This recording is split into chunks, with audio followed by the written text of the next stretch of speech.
Glad you all showed up today. If you didn't get enough to eat, I'm sorry. Bill Muller had 3 sandwiches, and you can ask him to give you his if you want. You need to try to RSVP my wife if you want food. So some of you might have gotten food when others didn't. Just try to email her or text her. Try not to call her because her phone's always either on her ear or it's always full. But she says it's not. But anyway, that's between her and I. But we're glad to have you here today. Ever, I'm just kidding. This is a gentleman named Wertz, W-E-R-T-Z. His name's Claude. His dad's name was J. Claude, and his grandpa was Daniel Wertz. There's a school on the west side. I'm not biased. I like the west side too, named Daniel Wertz School, named after his grandpa. And I had slides of all this, but as usual, my computer ran out of batteries and the chargers at home. So I'll have to tell you by memory what the Wertz family, they're very famous people here. The name of school after them, that's his grandpa, so he's going to have some stories about that. His grandpa, correct me if I'm wrong here, Claude, but his grandpa born about 1864, died about 1944, and he helped start Daniel Wertz, and it was mainly Wertz Lumber Company. And there were about 25 companies listed in the newspaper in 1985 that had 100 years of service in Evansville, or 25 companies, and Wertz Lumber Company is one of them. That's a tremendous feat to keep in business for over 100 years. They along with a lot of others, and I had them on the list that you can't see up there. But anyway, his dad helped start that in about 1885. He was born in 1864. His dad deceased in 1944, so this boy was his grandson, so he got to see a lot and hear a lot during that period of time, during the World War II era from 1930s through 40s. So he will talk about the recession in the 1930s and how it affected Evansville. Also talk about the pre-war, and then he's going to talk about the war. And this is going to be a very different session. We got several people with red shirts on, and those are our volunteers, and they're probably the smartest people in Evansville. So if you want to become a smart person, you wear a red shirt, and you also be a volunteer. So they're the smartest people in Evansville. So they'll have microphones walking around, and so he'll talk for 3 or 4 minutes about a certain thing that he's seen and remembers from Evansville time, and then I want you to chirp up and ask some questions. If you don't, then one of our volunteers will, or I will. You don't want to hear me all day, so get your questions on mine, okay? Reflections that you would have had during that time that other people would be interested in. We're going to have you on camera. Bruce is our cameraman today. And so when you stand up and ask a question, you have to put your mouth in the microphone 1 inch away, or nobody will hear you. And then you face that way, or we'll see the back of your head. So when you're asked a question, they will come to you and you ask a question. So this is very different than what we usually do. We usually do the share session afterwards. But Claude's we're going to do a few minutes, and we're question and answer, a few minutes, question and answer, and we're going to press on for a good period of time here. So if you can't hear, you raise your hand. Mr. Bretto, can you hear us back there? If somebody can't hear in the back, then I want you to raise your hands. Can you hear over there, the pretty lady in the corner? Yes, okay. Pretty ladies, sorry. Okay. So the other thing I wanted to tell you, what I was going to show you, our internet is up and working, so if you go to www.evansvillewartimemuseum.org, you can go to our website. And on the website, there's about 10 things listed, but under About, A-B-O-U-T, on the bottom of that is a area where we have all these on YouTube. So if somebody's missed one of these or they want to hear something again, we've got them all on YouTube, all the lunch and learns, and then we're going to have personal interviews on there as well. So we'll have close to 300 things up there right now. We've got about 20, but you can start searching there now. And just if you can't figure out how to do it, just ask a 10-year-old and they'll show you. So this is Mr. Claude Wertz, and he's J. Claude, but they call him Claude. And he will start talking about some things, and just listen up. I know we're seated a little bit low. He like us up higher, but we can't get any higher. So if you can't see us, just listen to us. First of all, I have to tell you, I am a terrible speaker, and I take after my father. He could never make a public speech unless he was about half lit up. So he ran, in 1931, he ran for state representative. He and my granddad were in politics all their life. They loved it. I have never had the slightest interest in it. But he ran for state representative, and he was making a speech, political campaign speech on the west side. And he had numerous drinks, showed up to make the speech, and obviously people were desperate at that point. They were complaining about money. You know, I've got no money, what am I gonna do, and all that. And he said, finally, he said, you people make me sick and tired. He said, the kind of money you're griping about wouldn't keep me in cigarettes. And he was stoned with tomatoes, and he lost big time. Now, I'm not much better, although it was not possible to have a few drinks this morning, so I'll do this, I think. Mike, get the scotch over here if you need. I wanted to talk briefly about the Great Depression because in my mind, and by the way, I'm supposed to speak about what I personally remember, not what I've studied, not what I've read, and I'll try to do that faithfully because I have studied a lot of history, and events get mixed up. Things you think you saw, you actually have read. But I wanted to talk about the Great Depression because I think it's significant in Evansville, the change that occurred when the Great Depression came to an end, and we began that era between the end of the Great Depression and Pearl Harbor, when many events were happening. The Great Depression was, of course, as many of you know, was a terrible time in this country. I mean, people were starving to death and out of work, no money. Sorry about the camera. People coming by our house every single day begging for food. Give me a sandwich, lady. Could you give me a cup of joe? I'll work. I'll do something. I can sweep out your garage. I can clean up your yard. And it was just a terrible time. And the worst part about it was that my mother's family in Owensboro, Kentucky, were about as desperate and poor as you could get. They lived on a dirt street. They had an outhouse. They had an old cast iron stove. They were good people, but they had been brought down by the economic disaster of the Great Depression. And my mother wanted to take us, she took them food and clothes, toys, anything we could save constantly. I imagine we went to Owensboro at least 2 or 3 times a month. And I was forced to go because my 2 sisters and my dad wouldn't set foot in Owensboro. So I went. And Grandma Howard, who was a good old Southern Baptist, would grab me and hug me, and I'd think, oh my gosh, I'm gonna get a disease or something here. And so I saw poverty, a lot of it right there. And as it turned out, they were good people, and when the war came, or actually when the Depression ended, most of the younger ones got good jobs, made money, and we never heard any more about it.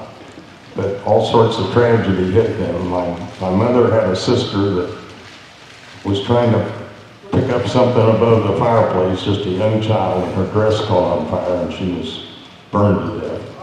And my mother's sister had a son who died from worms on Christmas Eve, which was a form of malnutrition, if I'm not mistaken.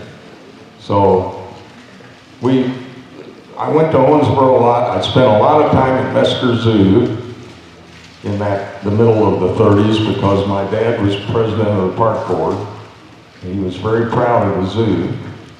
And in fact, he used to say it was one of the 10 best zoos in the United States in that era. I don't know if that's true. He may have been exaggerating. He told me he played second base for the Red Sox, and I thought he meant the Boston Red Sox. He was talking about his neighborhood baseball team. I also spent a tremendous amount of time in that era at the Washington Theater at the corner of Washington and Kentucky, which is long gone. And the Dick Tracy serials were always good, and there was always movie tone news. So I kept up with a lot of news, watching that episode. And of course, we got a lot of news on the radio. There was no TV, and there was not nearly as much to do indoors, so we were outside most of the time. The interesting thing about the Mesker Zoo was that the WPA and the CCC, two organizations that were started to help employ people that were unemployed. The CCC had a camp, and it was young guys who were responsible for landscaping and planting trees and all that sort of thing. They had a big camp on what is now the fire department's training platform on Buchanan Road, if any of you know where Buchanan Road is, right off of, right near the zoo. And I remember how proud everybody was of the elephant that was Kay, that Carl K. Connect featured in his cartoon every morning down in the corner. He and my dad were very good friends, and Carl K. Connect was on the park board also.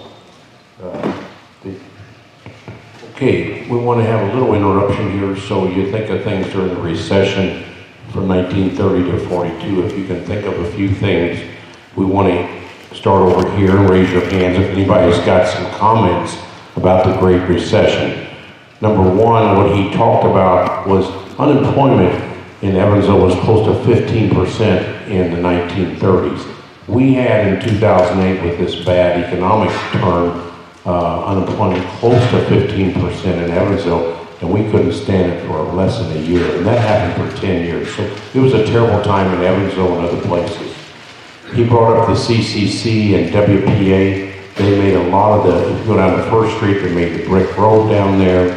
They did a lot of Willard Library, and if you look at Angel Mounds, a lot of things are done in Angel Mounds because of the WPA and the CCC. Those are organizations that FDR started in the 30s because of the Great Recession. If I see any hands, I'm gonna let you comment, okay? Susie, she's a Daughters of the American Revolution. Say over there, say your name. Hi, I'm Susie Hanson, and as he says, I'm with the DAR. There were 3 CCC camps. The other one was, they were segregated, and there was a black one across the road where the greenhouse for the zoo is now. And I've heard that top 10 thing, and I'm so grateful you're here because what you said has explained some things about my mother-in-law, dear soul, who's passed on. And the other thing I want to say real quick is my mother was always proud. Carl K. Connect had a drive or a program in the newspaper or wherever, and school children gave pennies and bought and paid for K, or my mother thought their pennies paid for K, and she was always really proud that she helped buy K. Thank you. Okay, any other questions across the way? K was the elephant. Our zoo, I don't know what year it opened, but the K came from India, then went to Europe, then went to New England. Then Kay ended up on Washington Avenue before our zoo opened, and she was tied to a tree on Washington Avenue until the zoo opened. And I think the zoo opened somewhere in the 30s. But Carl K. Connect, we have a whole bunch of things about him. He was absolutely a genius. He had the little articles in the paper every day with a cartoon, and it had K down the corner, an elephant. But he was very much a genius. He helped get the airport started here. He came from up, I think, in North Dakota somewhere, but We were very fortunate to have him be very influential in the Evansville area for several decades. Yes, go ahead, ma'am. Say your name, turn around and look at the camera, please. Oh, there's Kim. My question my name is Rhonda. My question was Camp Breckenridge, was that part of the CCC or some of those work programs? I don't know that answer.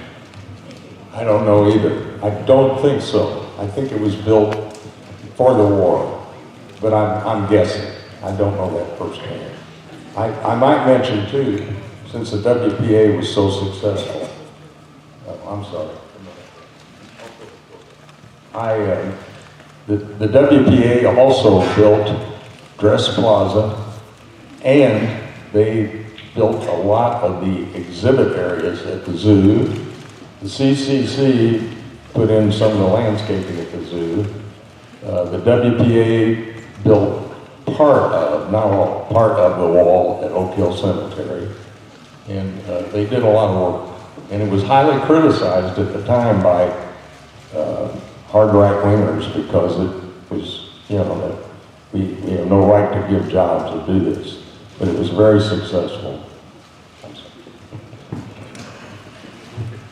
Yeah, I'm Brian Brevold. Just a little clarification for folks. Camp Breckenridge down in Kentucky, the government came in and took over the property from farmers down there.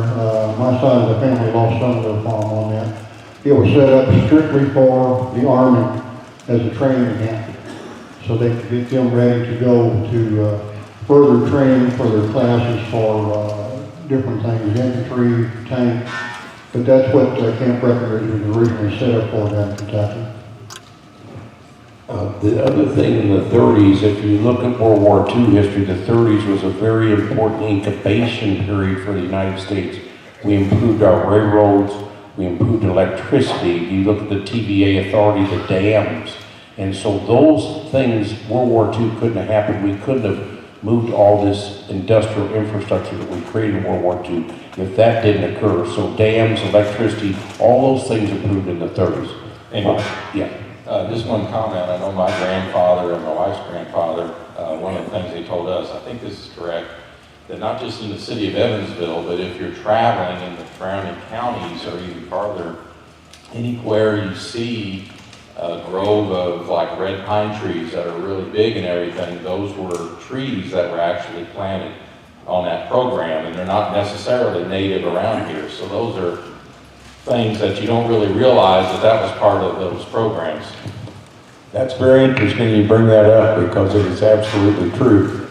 The pine, the white pine, or red pine, whatever, is not native to this area. This is too warm. Those trees are native to Michigan and areas that are cooler, have a more light rain, that type of thing. So you're right, and a lot of the pine trees in the Hoosier National Forest were planted by the CCC. So that's right. I'm glad to get more confirmation. That's what I've always heard, and what I've always believed. And there's a lot of that pine that is now harvested. And incidentally, the timber in Indiana, there is more standing commercial growing timber in Indiana today than there was 100 years ago. A lot of people don't realize that, but it's still growing, it's still going strong, and there are lots of rules and regulations that try to protect it. We got a question here, but before she goes up, if you think of the Wrights, Wrights Memorial High School, Wrights High School, the Wrights has made a lot of money from timber and from furniture. Bossy Globe Factory was the largest furniture factory in the world at one time in Evansville, Indiana. So furniture was here and very prolific, mostly because we had such a forest around here. That's correct. Evansville was the leading furniture manufacturing city in the world in 1910.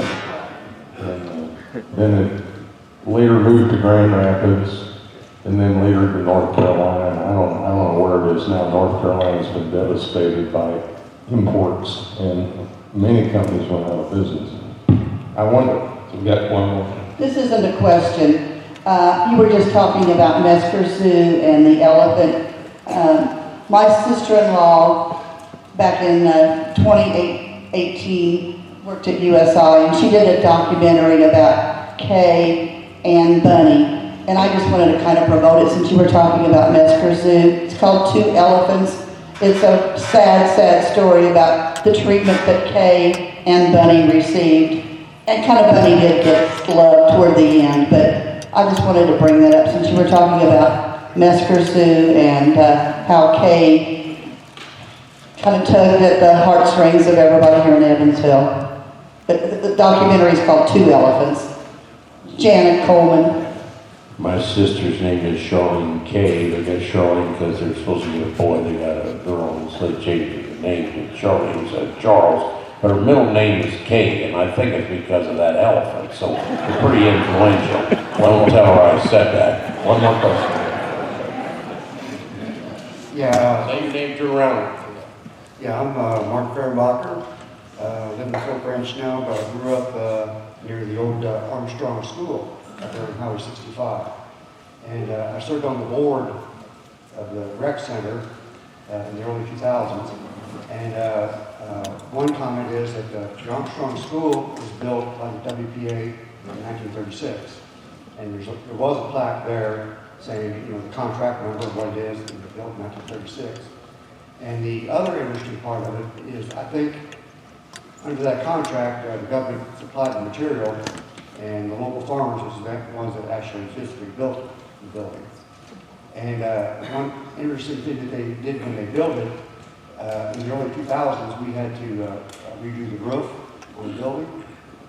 And as we were repairing the wood, we were tearing off the old roof and repairing the wood and putting on the new roof, we found all this concrete on the lumber, that's on the boards. So we figured what they did back in '36 is they used lumber to pour your footings, for your concrete, and then they pulled the forms off, built the building, and when we got to the roof, we used to wood and laid the roof on. So I thought that was rather ingenious up and back then. Thank you.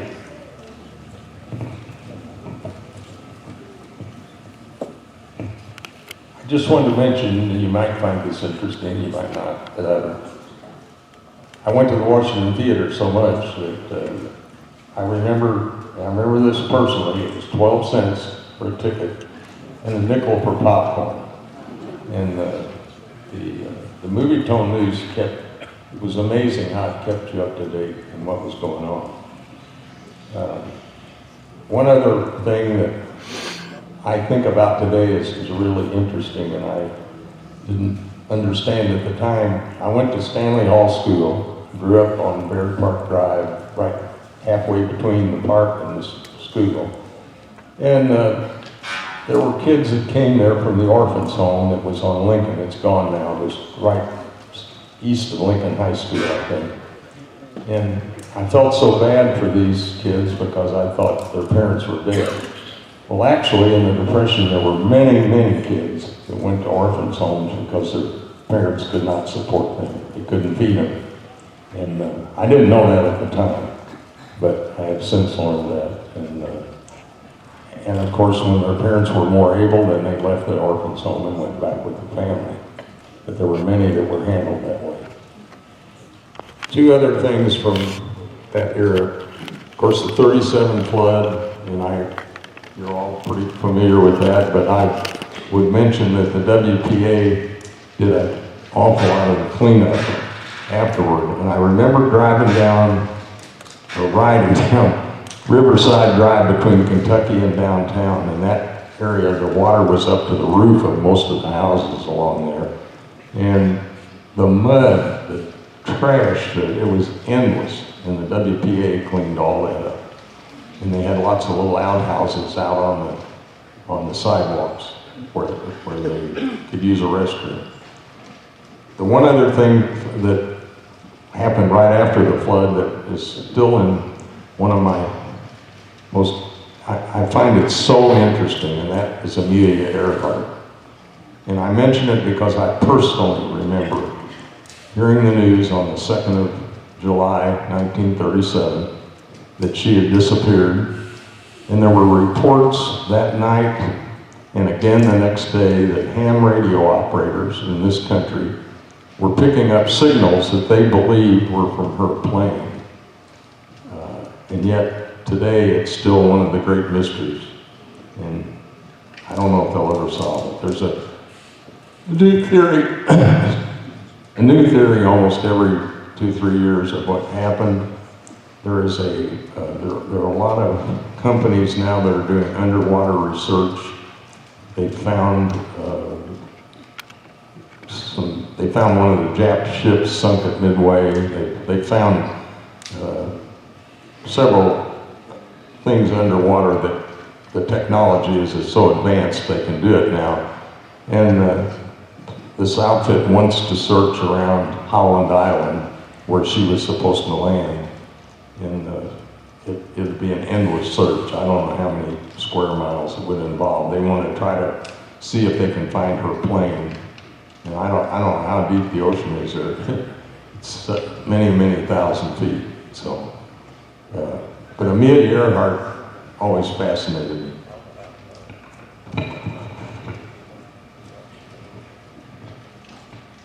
So we're covering the pre-war. We're going to get into a little bit right at the beginning of the war here, how civilization changed in Evansville and across the country. We're just symbolic of what happened everywhere, but he's going to get into that now, I believe. I don't remember this firsthand. It's the one thing I went and looked up, and that was when some war material started to be produced. And it was early in 1939. Congress voted to build a large number of aircraft and increase the size of and it was the U.S. Army Air Force at that time. And that's when jobs started opening up. So that was in early 1939. And then, of course, we moved on into Lend-Lease in 1940, and we were already producing a fair amount of war material before the war actually started. Of course, jobs opened up. We were talking about that. People had money, and what had been kind of drab and uninteresting in the earlier 30s, suddenly everything was booming. I mean, I remember you couldn't find a table at a restaurant. I went to a movie, I went to see Gone with the Wind in 1939 at the Victory Theater, and I had to stand up for the whole movie. The seats were full, and people were lined up down the walls, down both sides, all the way down, and all the way across the back, which the fire marshal would have had a nervous breakdown had he known. But that was typical. The third thing was the buses. We took the bus many times from Belmead Street down to Main Street. And the buses were just, I don't think I ever found a seat on a bus the rest of it until after the war. It was just crowded. Suddenly people had money. And I had an incident that I heard. I was standing near these people, and this man said, "Boy, this is great. This war is great. We got money. We're back the way we want to be." And this woman nearby said, well, she was madder than hell, and she said, "My son is in the military overseas, so I don't think this war is all that great." But that is the only, Dr. McLeod at the University of Evansville, I took his World War II course and World War I, and he asked me if I ever heard anyone speak against the war, and that was the only time I ever heard, ever. People were really fired up. I mean, they were angry, and there was an interesting movie about that time, and I wouldn't be surprised some of you here are older than I am that would remember. It was called The Great Dictator with Charlie Chaplin, and it was just funnier than hell. He played the part of Adolf Hitler, and that was another movie that I still remember at the Washington Theater was called Flying Tigers. I just viewed it here a couple of months ago. It's on Amazon Prime. It was a black and white movie about the Flying Tigers, the American volunteer group in China that fought the Japanese.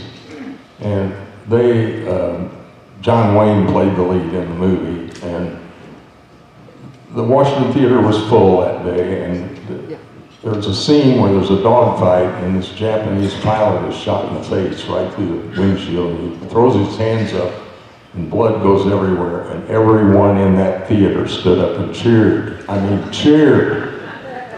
I'm not proud of that today, but I was one of them. I think the hate came from the fact of the sneak attack more than anything else. But everywhere you went to the movies back then, there were signs that said "stab a Jap," "loose lips will sink a ship." There was a lot of propaganda, a lot of it.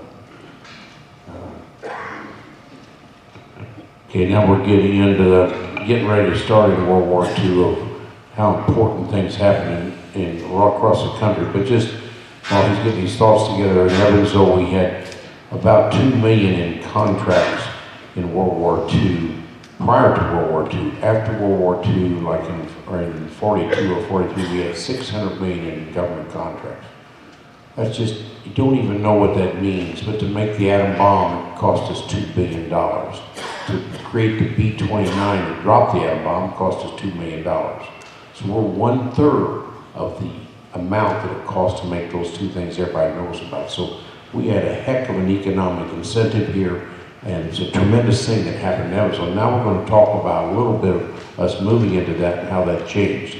And I see Mr. Smith over here, and I'm going to put him on the spot about the Grind building downtown, and he might want to talk about it, but while Mr.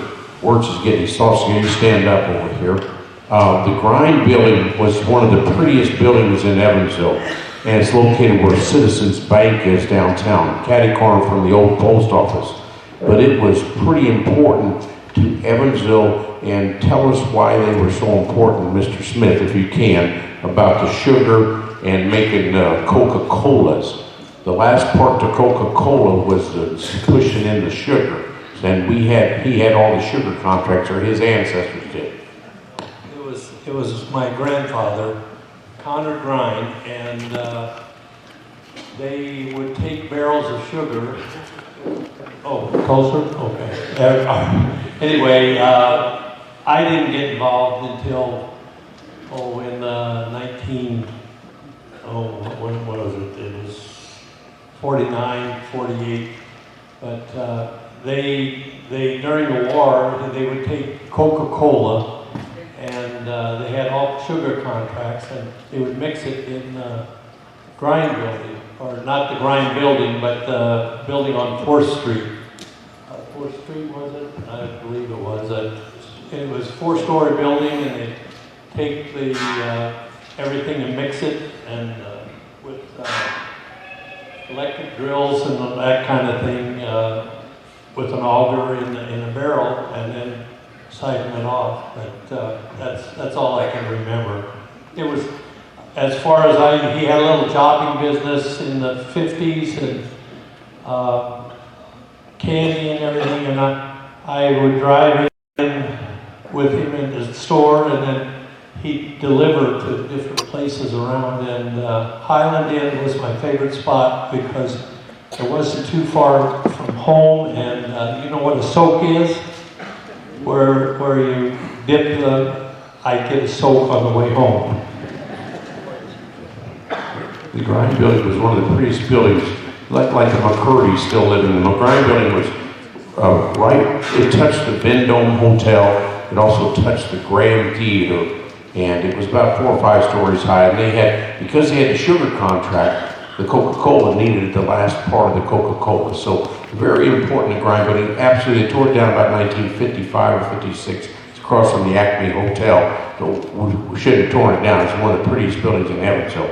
Okay, we're getting back to what we're talking about. Just 2 quick things I want to mention about the 1940 campaign for Roosevelt that I remember personally, listening to him on the radio. He said, and he knew differently at the time, he said, "I will not send your sons into foreign battles."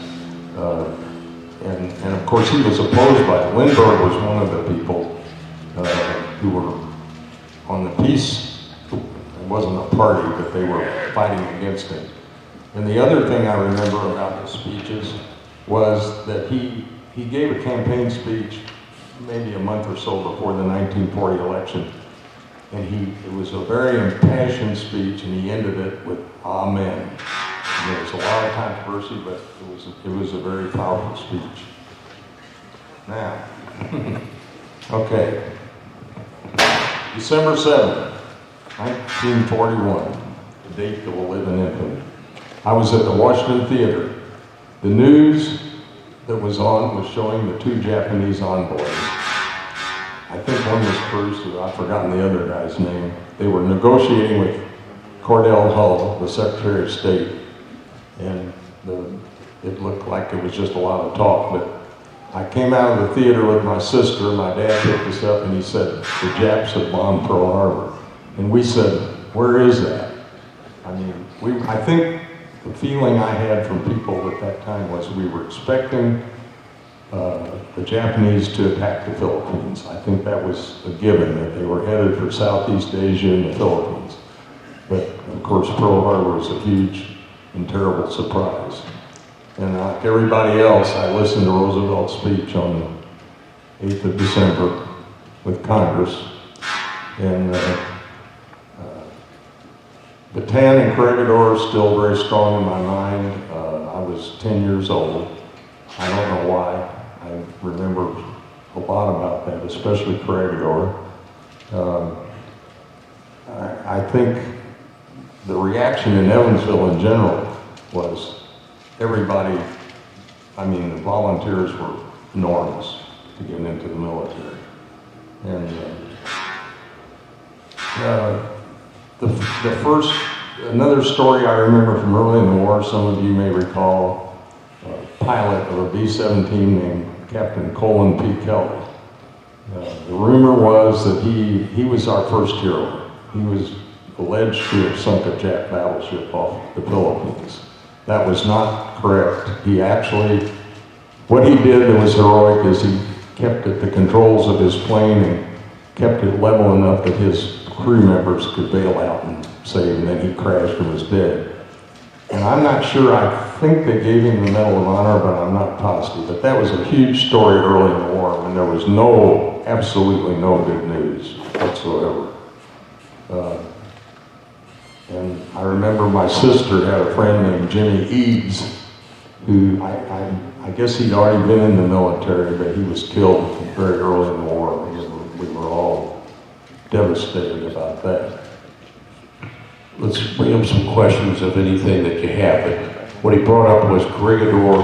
We had a governor here named Governor Whitcomb. He just died a few years ago at 95. He lived over in Rome, Indiana, right on the river. And he wrote several books, but two of his books were Escape from Corregidor, and so he was a prisoner and he escaped and he got back in the military. He talked about the Bataan March, that's over in the Philippines, where a lot of prisoners died. I think it was up to 10 or 20,000 Americans that died in that march. I think it was a 100-mile march. And the other thing you said that was pretty important was, daggone, now my memory's fading. Maybe I've got Alzheimer's too. I'm joining the crowd, I guess. One of you said, about Jimmy Eads. That's very important, Jimmy Eads. Okay, Alvin Eads owned Evansville about. Alvin Eads has Regency, and during the Great Depression, he bought everything behind Ross Center, bought all those houses. And he had a son named Jimmy Eads, and Jimmy Eads went to World War II. And Jimmy Eads was killed, and that killed Alvin Eads. It absolutely killed this man. And Jimmy Eads' picture still sitting up at U of E in the, if you go to U of E, the Union Building, the new business building, Jimmy Eads' print's still up there. Alvin never forgot that. In Clues Hall over there, it's a music center over there, it's named after Alvin Eads' second wife. Jimmy Eads was one of the warriors that was lost. If you go down to downtown, and I would like a couple of stories about warriors that were lost in World War II, there's about 450 on the monument down by the old courthouse. That's how many we lost in Evansville in World War II. And what he said that lady didn't like her, well, a lot of mothers didn't like her. You lose your son, it's a terrible event. So there's a lot of negative thoughts. When a mother loses a kid, that's the worst thing that can ever happen. Okay, sir. Name and face the camera. Yes, my name is John Norman. Was the name of the book that you were discussing about the march, was that Give Us This Day? I don't, he's talking about the march, the Bataan March. Yes. I don't know, I reviewed it 6 months ago and I can't remember. Bataan March was the Japanese had taken over Philippines and they were marched, but actually more soldiers were lost from another country than America. And I think we lost 20,000 soldiers in that march. It was a terrible march. Right. The book that I read about it was, oh, you could read it in a couple of trips to the bathroom.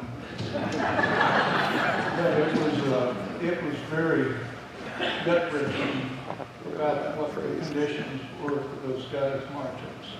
Give Us This Day if anybody's ever wanted to read something on it, look it up.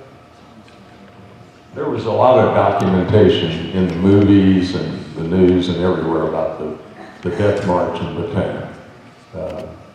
And that just made Americans that much angrier. And then that leads me to the first thing, and it's one of the great stories in my mind, and that was the Doolittle raid on Tokyo. And I remember that so well. I mean, obviously I didn't know about it till afterward, but I remember Roosevelt saying, when he was asked where the planes took off from, he said Shangri-La, which, of course, everyone knew that was not true.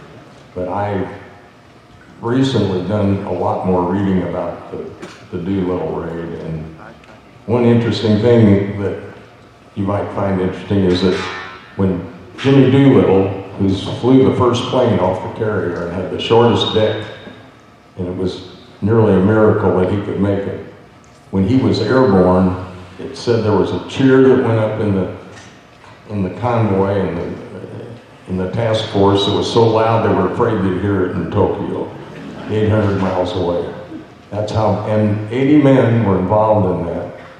And a lot of the Navy aviators tried to buy their way into the mission. In other words, they say to a guy who's a gunner maybe or something, let me go in your place, I'll pay you. And not one man would back down. And I think that was the nearest thing to a suicide mission that ever happened to the American military.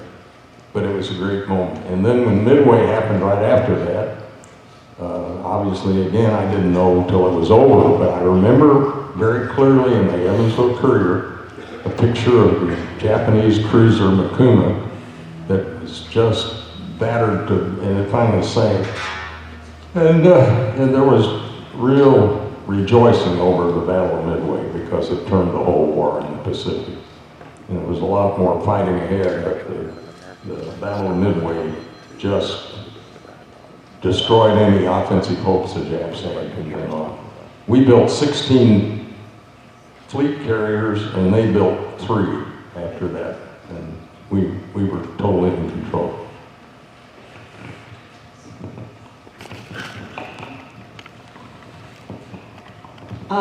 My name is Judy Morton, and my husband, Tom Morton, wrote a letter to Jim Doolittle requesting that he sign a block for a quilt that I made dedicated to the World War II. And I also attended a reunion of people who had been on the Bataan Death March and their widows that were there to get together downtown at the downtown. And so I have all those names of those people that were on that march, and Jimmy Doolittle's signatures on my quilt, which is now, it's called Now All Together Now, which was one of the posters that came out during World War II. And the quilt is in the collection of WWII.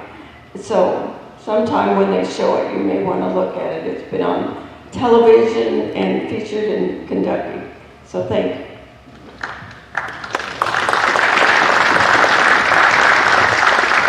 This young lady, she said Thomas Martin was her husband, but her father-in-law was Thomas Martin as well. Thomas Martin is the father of plastics in Evansville. We got a lot of plastic companies in Evansville. And you heard of Hoosier Cardinal, and the guy behind me named Mr. Claude Wertz, his aunt is Mrs. Martin, M-O-R-T-O-N. So she was married into the Martin family. So, but just so you know, we've got a display of her father-in-law here. His name's Thomas Martin, and he's the father of plastics in Evansville. And plastics is considered, they're considered one of the plastic capitals of the world, and because of her father-in-law, so had Hoosier Cardinal made the bubble top on that plane you see back there, that B-47, also the bubble top on the B-25, and then plastics became part of cars because the dashboard became car plastic, and now the car is all plastic just about because of her father-in-law. I'll tell you that people used to come to the door up at the old stone house to ask Mr. Morton for a job and to ask for food, and his wife, Ruth, always provided food for them, and I suspect if you could give him a job, he would have. He was a wonderful man and very kind. I was a very lucky woman to be in that family.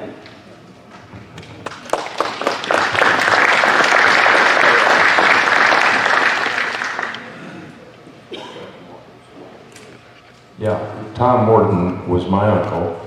He was married to my dad's sister, and he loved history, actually. And he bought the house in Newburgh, the old stone house, in 1931. And my dad and my granddad both said, "How in the world, that's the dumbest thing we've ever heard, buying a house way up there in Newburgh. Why in the world is he doing that?" But Tom Morton loved history.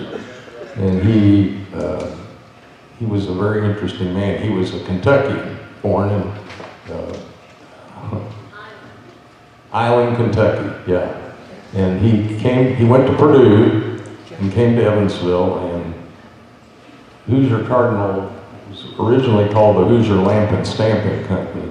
And I don't know exactly what products they made, but he somehow got onto this German formula for plastics, I think.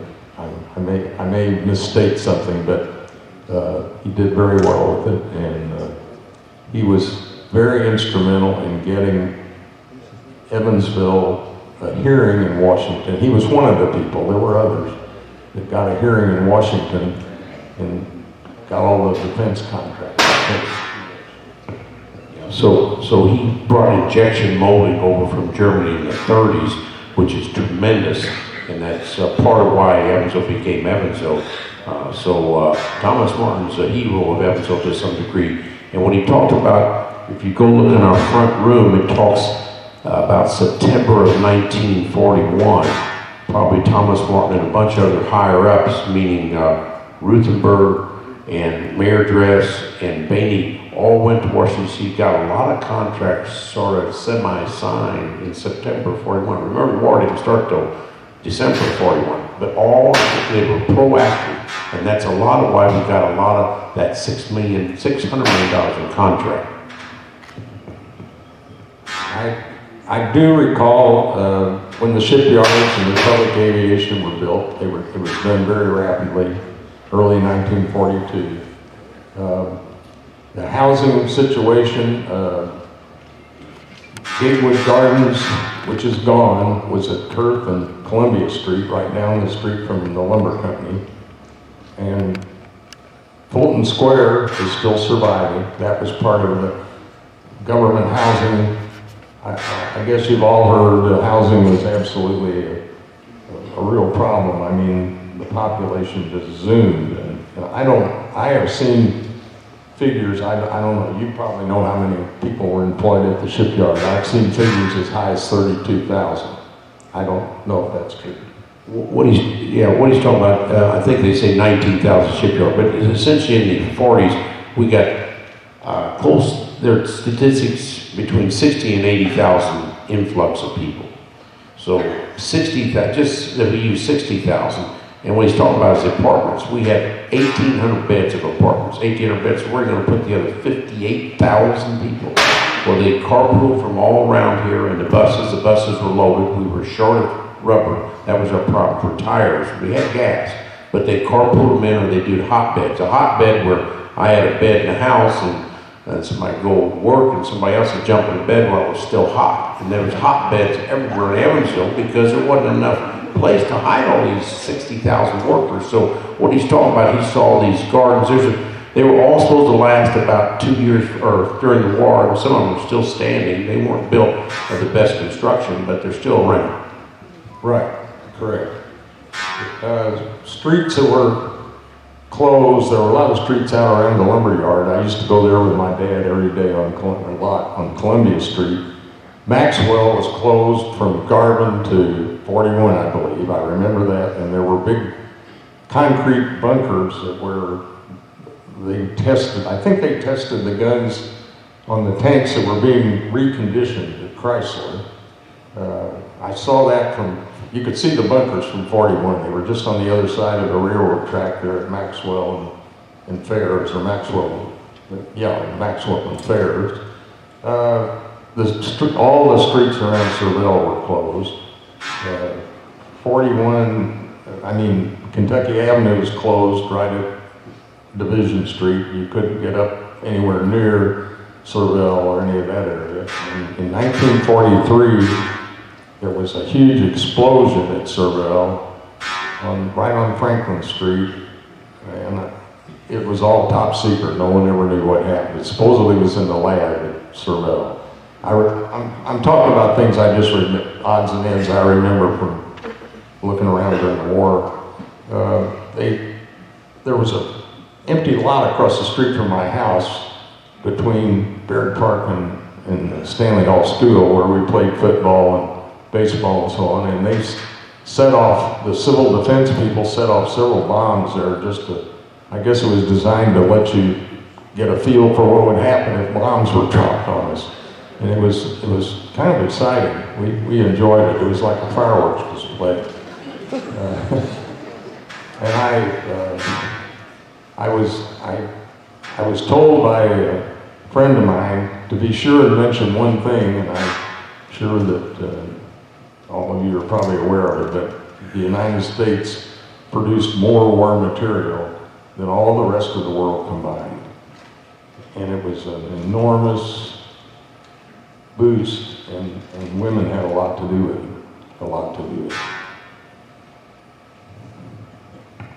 Back to Baird Park. If you know where Baird Park is in Evansville, I took a picture of his grandfather's house this morning, but my computer wouldn't work to put it up there. But it's probably the prettiest house on Kentucky. I think the address is 808. If you remember where the flower shop used to be, and when he's talking about this Washington Theater, it's about 3 blocks down, but it is made of, it looks like Bedford stone, but it's probably the stone from down in Kentucky. And I've had a carpenter walk inside there, and I've never been inside the house. He says it's the best woodwork in the whole city. But it's a green roof, it's got the green tile roof that's very unique. There's no other house like that. But that was his grandfather named Daniel Wertz. And then he lived around the corner on Baird Park, or he lived near there. But that's one of the prettiest houses in Evansville. It's still kept up very nicely. Just a couple more things real quickly about the things I remember, which is what I was trying to talk about, stuff I remember. The Roosevelt train that came here, I think Roosevelt was going to speak to the Republic workers and thank them for the excellent work they were doing, and the train was supposedly coming from Chicago to Evansville. And we were dumb enough to think that, I guess, Roosevelt would be standing on the rear platform waving at everybody. So we lined up at Columbia Street and the railroad, which is right by the lumber yard. And I mean, there had to be 300 or 400 people right at that intersection, and they were lined up all along there starting about 8 o'clock in the morning. And no train came until about noon, and all the curtains were pulled, and my bet is that Roosevelt wasn't even on that train. They didn't put out that kind of information. It would have been way too dangerous. But that was an exciting day. Roosevelt, I think it was 1943, he came to Evansville. But Roosevelt went to look to see what his whole infrastructure has created in the United States. It was about a 7,000 mile train ride, about 500 miles by car, but he drove down south, then all the way out west, and then came back. And last part was in Evansville, I think it was April of 43. He was looking at the industrial infrastructure that his General Knudsen had created, and the industrial infrastructure. He was looking at everything, all these factories, and he went through Republic Aviation. There's pictures of him going through Republic Aviation. And so that was very historic for Evansville. He looked at some of the other factories as well. He always went only 30 miles an hour on the train. He was scared of going faster than that. They wouldn't let the train go any faster, and the train people have told me that before. But I guess he had the curtains closed, and little Claude didn't get a seat. No, I just stood there all that time. I would like to mention what mainly Wertz Lumber Company did during the war. Prior to the war, about 1939, the lumber yard was full of lumber because things weren't selling, and it was all stacked up to air dry on sticks. And by 1941, I would say, or late 1940, that was all gone.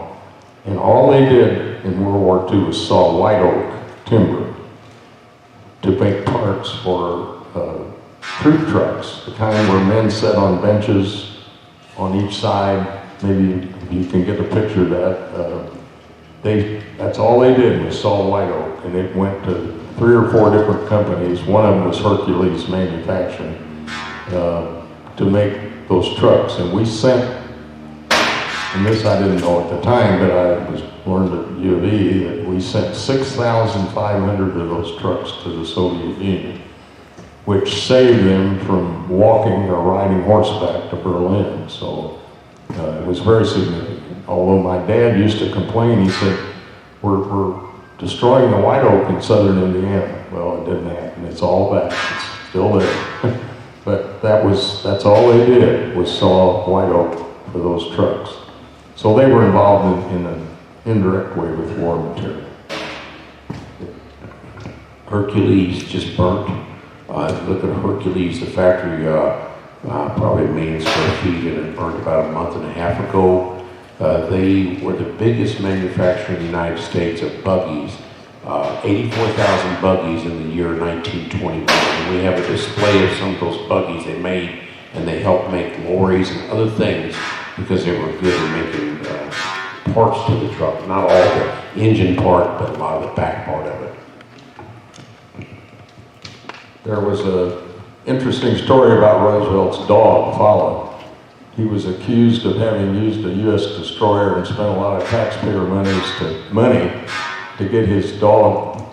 He left it somewhere on one of his missions, and the dog was brought back, and it turned into a big story, and he used his dog Follow to create a lot of sympathy. And I also remember very clearly the day after Roosevelt died, there was a big assembly at Stanley Hall School, and Mr. Cromwell, who was the principal, made a speech, and he ended up in tears. He was very, very depressed. Just something I remember. I also remember that there was a tremendous amount of propaganda for the Red Army, the Russian Army, and they were constantly praised just as much as the Japs and the Nazis were heckled and debased. I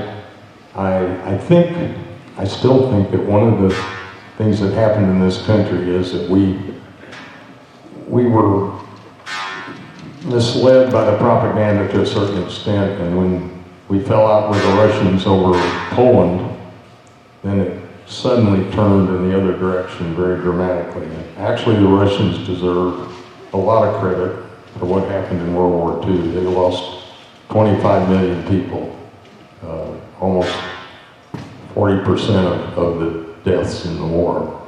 And if they had not been involved, the war would have been a hell of a lot longer. Russia lost 13% of their population in World War II. 13%. We lost about 2.5% of our troops in the Civil War, and it killed us. So think what 13% would have done to you. Just absolutely atrocious.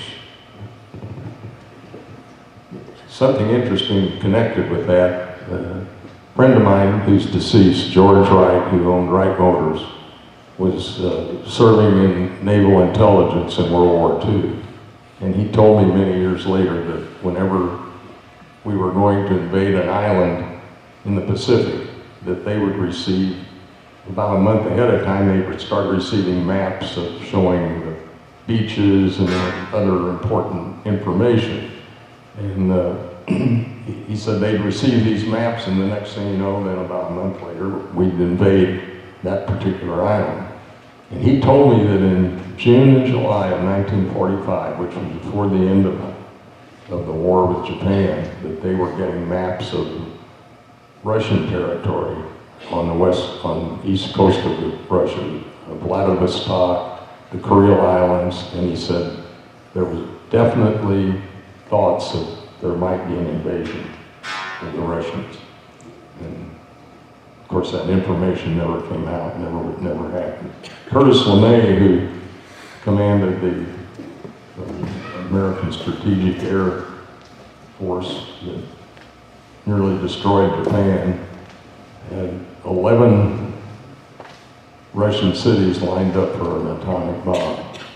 But that was probably a little bit later, maybe a year or two later. In the invasion of Japan, it never did occur. The person that was in charge of that was a General Gray. He was not a general at that time, but USI, he's done a lot for USI, and he's had a lot named after him at USI, but he was from Evansville, and he was in charge of the invasion of Japan. It never happened, but we would have lost probably 500,000 men and women during that invasion, which the atom bomb prevented. The day after the A-bomb dropped, I happened to be at Culver Military Academy summer school or summer camp, and it was about 5 o'clock in the morning, and this guy went running down among the cabins yelling, "The war's over, the war's over. We just dropped an enormous bomb on the Japanese." And this guy's dad was overseas, and he was just overjoyed that his dad was going to survive the war and come home. But I still remember that, and the war wasn't over, but it was decisive. A lot of us wouldn't be here if that wouldn't have been dropped, because the loss of 500,000 men would have been a problem for maybe somebody even being born. But the atom bomb, I want you to tell your ancestors a little bit about the atom bomb. I asked a lot of people that are educated of when that dropped, and they said a lot of them say it dropped in the 1960s, they dropped it in Vietnam. That has changed the world, and you probably better educate your kids, or somebody out there that doesn't know that it's atrocious that people don't know it, because it's changed a lot of what's happened. Those two bombs were very inefficient. One was 6% efficient, one was 9% efficient, which what happened if they were 100% efficient? The attrition was, I think, 100,000, 80,000 people. You would have been a lot more than that if they'd have been more efficient bombs. And we didn't have any more in our back pocket. People thought we did, but we had one more, and they planned to use that on Tokyo if the Japs hadn't surrendered. God, what an awful thing that would have been, too. I would have to say what they always said at the Looney Tune cartoons. That's all, folks. okay, right.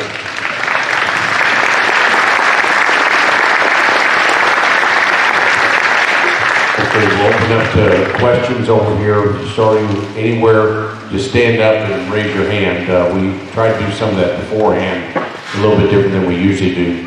While we're waiting a minute, we have the postal weights here, and the postal weights are over in there. Stand up, please. Mr. Postal Weight, stand up. Now, Mr. Postal Weight's dad refurbished that car, okay? That car is a 1914 or 1915 Packard. There's his brother.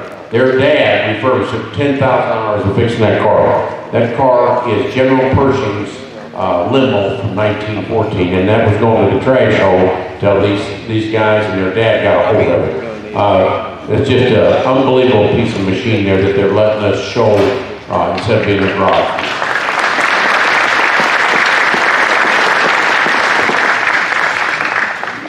If there's no other questions, okay, we got a question over here. I'm not a question, I'm just gonna say, if somebody doesn't have a very high regard for these speakers, I'm sure glad that I was here to hear this today. Did a wonderful job. What he just said is thank you, Mr. Wertz. He said Mr. Wertz says he's not a good speaker, but this guy said Mr. Wertz is not correct.